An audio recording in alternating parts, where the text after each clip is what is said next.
Halo Infinite Season 3 has launched, and a lot of people have been saying leading up to this that Season 3 is going to save Halo. As a franchise, it's going to save Halo Infinite. It's going to be the update that we've all needed and deserved in order for Halo to be put back on top as the king of FPSs. We're going to jump in and see, is Season 3 really good enough to save Halo Infinite from the death throes and put Halo back on top, or is it just another entry in a long line of mistakes that 343 has made? Right off the bat, look, the cinematic, the opening cinematic, it's cool, it's sleek, it's really interesting, but then you kind of get out of that, and right away it's like, oh, you have to buy the battle pass to actually experience that story. That awesome cinematic that they made is really just it's an ad, it's a trailer, it's a commercial for buying the battle pass. And in a game that so far has really had a lot of problems with polish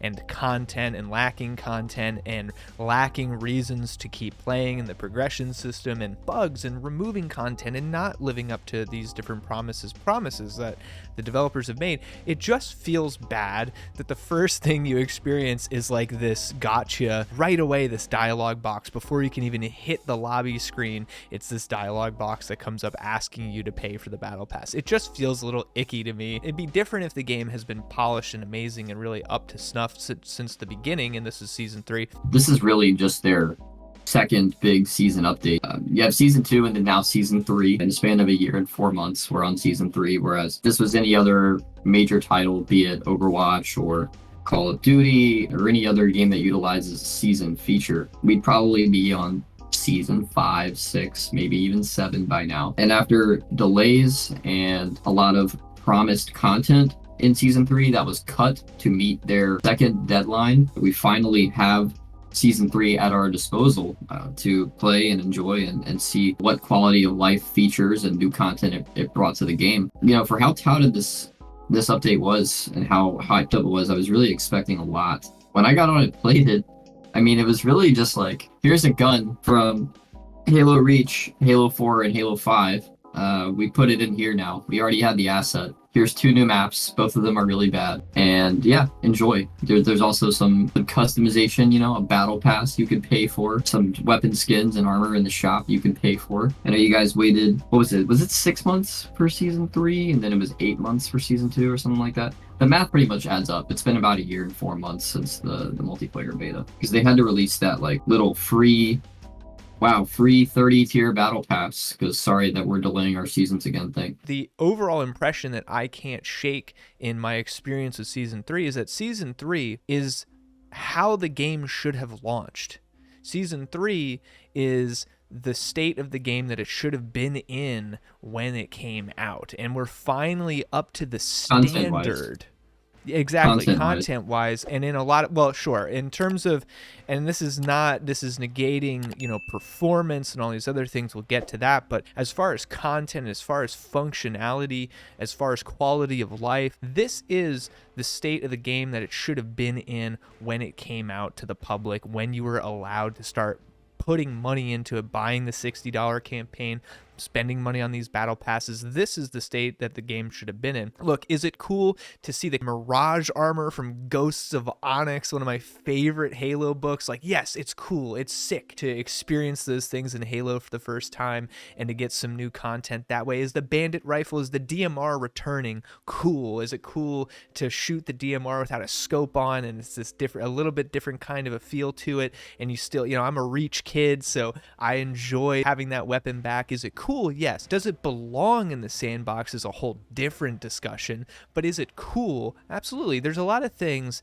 that 343 is doing and has done recently that is cool on paper. It's just a cool idea. It's a cool thing to see. It's a cool thing to implement. The thing that I can't shake in everything that I see, and especially how a lot of these people who are super Halo Infinite pilled tend to act, is they think that something being cool is the same as something being good, and it's a little different. It's cool that the Bandit rifles in the game, that the DMR is re-added, but it being good is not objectively true, because what it does to the sandbox and what it does to the already, which in my opinion, the already confusing sandbox, when you already have something like the commando rifle and the battle rifle and the assault rifle and the pistol, it gets a little confusing why something like the bandit rifle even needs to be there in the first place. Additions to the battle pass, of course, that you can pay for these, you get some camos, you get some helmets, some of them look weird. The Chimera core, in my opinion, looks a little weird, doesn't look super Halo. It almost seems like they have the Mirage core, which is very Halo, and then they have the Chimera core, which is very 343 Halo, and which is a whole different kind of art style, a whole different kind of approach to the aesthetic, to kind of seemingly blur the line between those two camps and give both camps something that they'd like, which is an interesting choice. I actually think that's a good idea. Look, Infection's back. That's cool too. Just kidding. It's actually not out. It actually didn't come out at all with this update. It was just leaked earlier and we all thought it was coming out. The entire community thought it was coming out. But of course, yet again, 343 under delivers. Everything is ready. Like the game types leaked and playable. It's in the API settings. I mean, everything is there. They just didn't launch it with this update for whatever reason, even though everyone was under that impression. So there's even still less content. Infection still not in the game. 2 armor cores sounds cool until you realize that now you've just split in half the armor customization, because as we know, cross-core armor customization isn't a thing in this game for some reason, even though we know they have the capability to do that. Cool, well now half your battle pass can only be used on one of these 2 armor cores, further restricting customization options for the armor cores because you wanted to add a crisis armor promotional to your game via the Chimera. Somehow, in all of this time and all this hype, they added 2 maps and they brought back a gun, and the game got worse. I don't know if you've seen this thing. It's been all over Reddit and Twitter, and I'm pretty sure now 343's confirmed it. They just screwed the performance of the game on console. Xbox Series S and Series X now can't run the game at 120 frames a second. And it's capped at 90, I think. And there's also been some major desyncing issues, and the servers don't feel improved at all. The hit reg hasn't changed. I don't know how they managed to make things worse. I was watching Lucid play on the update yesterday, right, for about an hour. And I want to say in 3 consecutive matches, he had a crash or a disconnect of someone on his team or the other team, or multiple people. The frame rate is worse on consoles for console. Console was where your game's having performance issues. Seriously, your game should run on console. I've always, as a PC player, since the beta, I've always had problems with performance with this game. When you have things like that, even on console, that are having performance issues, that's indicative of you've poorly optimized your game. It is not indicative of it's not the Xbox Series X's fault. It's really barely my PC's fault. My PC being lower end does not mean the game should be crashing constantly, especially when the winter update came out. It was unplayable for me. I couldn't load a Forge map without my game crashing. It was ridiculous. Maybe they prioritized a little too much on PC fixing some of these things and optimizing for some of these things, and console may have fell a little bit on the wayside. I don't know. But in my limited experience, it actually did feel a lot better than it ever has, and I gotta give credit where credit is due, because I was pleasantly surprised by how crisp everything felt. The matchmaking sucks. Skill-based matchmaking, by the way, still in full effect. Haven't even launched the game in about a month now, and just immediately, I'm in the new maps playlist. It's 3 in the afternoon. I don't have my headset on. I'm just hanging out, and kids are in there calling out and crowd strafing, and what is going on? Why? It just sucks, man. This game sucks, bro. I don't know if anyone else playing on Xbox Series X, because that's what I play this game on, has had this issue. My UI in the menus doesn't fucking load. I'm streaming and I'm sitting in the menu for 6 minutes. Can't load the armor call. I can't load my player's nameplate. I can't load the battle pass. I can't look at the battle pass. I can't look at challenges. Hey, 343, you want people to spend money and buy your battle pass, right? I can't even load the user interface to do that. For some reason, this update reset like half of my settings. So if anything feels off to you, be sure to check that. What did you do to your game that the user interface won't load? Like, what is it that's preventing me from seeing my own gamer tag on my player nameplate? Like a AAA title that they devved for like 5 years and had hundreds of millions of dollars. And I can't even see my gamer tag on my nameplate in the menu. It doesn't load. Theater fundamentally since launch and still doesn't work right at all, and it never has, and it's just useless. Like, it's useless. The basic core things you use theater for don't work right, and it's unusable. And I don't think that's been fixed with season 3. I've seen nothing that says that that's been fixed. I saw nothing about that. So one of the Forge canvases, my favorite Forge canvas, I think the one that's the coolest and prettiest, is it called Myers or something? That one accidentally got removed from the game in this update. Accidentally, somehow. And they're looking into fixing that. That's a tweet that's a real exchange that I read between a forger and then an actual 343 employee that responded, because he thought they just deleted it from the game on purpose for some reason. And he was like, no, it's a mistake. And it's like, that's not better, but that's almost worse. Like, how do you somehow. do that? How do you do that, man? And a really interesting fact about campaign, for those of you who wanted to take the Bandit rifle in the campaign, or who are excited to use the Falcon that I think has been leaked that it might be coming to Halo Infinite, for those of you who are excited to use those things in campaign, you may be really disappointed to know that the Bandit isn't in campaign. They haven't added it. The Shroud screen isn't in campaign, and I highly doubt the Falcon's going to be added to campaign, because they've completely abandoned and they don't care at all about campaign at this point. But what they did add was a new background, an animated cool background to the campaign lobby. That's what you get. If you're in it for the campaign, that's the content drop you just got, is an animated background of Chief standing in the cargo bay of a Pelican. That's awesome. You know what'd be more awesome? Putting the thing you already made and finished, just put it in the game. Because at every like outpost, whatever they're called in the campaign, you can spawn any weapon or vehicle from the box there. So all they needed to do was make it a spawnable weapon. They didn't have to replace any existing assets with it or add it to the maps and individual levels. They didn't have to like make it droppable from enemies or anything. They just had to put it in the spawn box. Like, that was all they had to do. It would have been, I mean, like, come on, man. Yeah. You guys gave up split screen co-op. For what? Because you promised we'd get it and we didn't. So what did we get instead? What did the sacrifice of not having that bring? Timeliness to an other promise you made? Oh, we'll have online co-op? You know what I mean? Like, The campaign for Halo Infinite costs $60 to get access to that.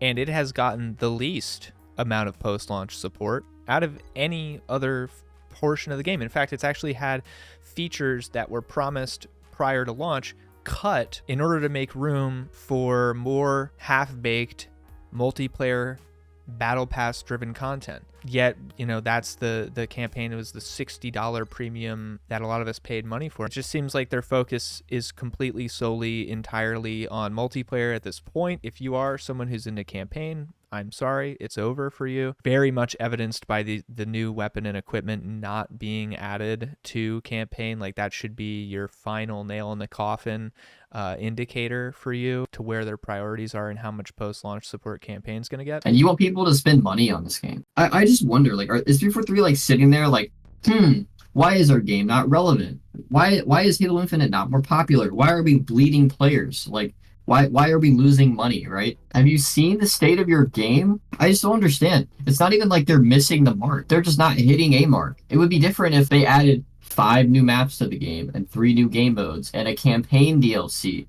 and a match rejoining feature and an infection playlist. It would be different if they added all of those things and somehow fucked up the UI, right? Or they missed the mark with the battle pass or the customization, or there's a frame rate issue, right? It'd be different if they released this massive update, a career progression system, which people have been asking for since the game came out, right? Something other than just getting XP through challenges for a fucking battle pass. Think about that, right? Like, it would be different if they gave us just a slew of great content, hit the mark, and screwed something up, right? That happens. In video games, every time you fix something, you break something, right? I think people understand that. But they're not fixing anything. They're just breaking things. It's like, hey, here's 2 maps that we've been sitting on for like a year now, and a gun that we already had the assets and art in place for, and just needed to put on a weapon pad and give it sound and animation for this game. And take a Like, scope off. oh, by the way, we screwed up way more than we fixed. And you guys have been waiting like 5 or 6 months for this update. There's not a margin for error because there's nothing measurably great about what they've done. There's a margin for error that comes with your success, right?